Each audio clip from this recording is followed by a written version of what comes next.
Hey, good morning. I'm Jill Sandwright Callender, the author of Making Do Growing Up Colored in the Jim Crow South During the Great Depression.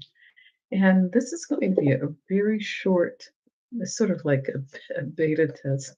Um, I'm in a new location, as I've explained to you and shared with you the last time, which has its challenges. And one is the Wi-Fi signal. It's a little bit wonky. So I'm trying this without my splitter and my it's sort of like a screen that sends the signal from one part of the house to the other. And this is one of the first ones that I'm doing at 7 o'clock my time, um, but also during that really busy time of the day. So, without any further ado, um, this last installment, I was talking about how difficult things must have been for my parents and relatives that grew up in the Jim Crow South during the Great Depression. And a lot of times, we don't think about how this correlates to today. And bottom line, nothing today compares to what they actually had to go through to make a living and to have a family and to also bring up their family post-slavery, pre-civil rights. And in writing this story, I am trying to keep that theme very much evident and in the present part of my mind. But now that I'm going back editing volume two, I'm trying to make those correlations a little bit more specific. And like one person said, well, what really happened? So I'm giving more specifics in volume two. And some of them are taken from the Library of Congress, some from my relatives, but just trying to populate this next version, this next part of this trilogy with more specifics. And I can tell you, it's been about a year since I finished that volume. And a wonderful dear friend of mine, Professor Sandlin, um, went through this and found different parts that I needed to adjust. And then as I'm going through the edits, I'm finding out parts. I said, oh my goodness, I made a mistake in the timeline. So I've got to go back and research a little bit more to make this more accurate.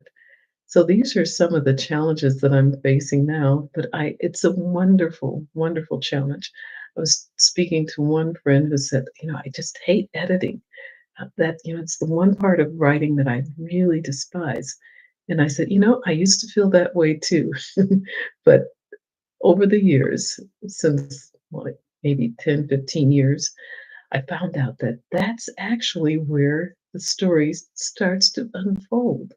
And, it's just wonderful. It's sort of like Play-Doh. You can go back and remodel different sections, but you still have your framework that was laid out in the first version that you're following. But there are a lot of things you can do in the middle, in the midst of that, to make the story come alive that much more.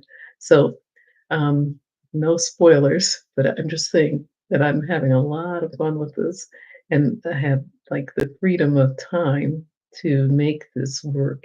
Still, I'm planning for a September release of this volume two, and everything is sort of laid out that it's making this very, very possible. So I'll keep you posted on volume two. And in the meantime, I'll give you a little bit of tips and tools to help you in your writing. The tip today is do not be afraid of rewriting. It is the mother lode of creating a better book. Just you have to be strong, you have to be resilient. It's one of my words that I use in this novel, and look at it in the true in the thought process, with the thought process of this can only make my book better. And it's not just like going through and taking things out and snatching them. It's not like a random revising. It's specific. You're looking for those pieces that just are not clear enough, and the clarity has to be there. And also the parts where, like, I tend to be a little bit verbose, that you can narrow this down to be a little bit more concise in your descriptions. So, tip for today, rewrite. Thank you so much for being here. Please subscribe, please share, and we'll talk later. Bye bye.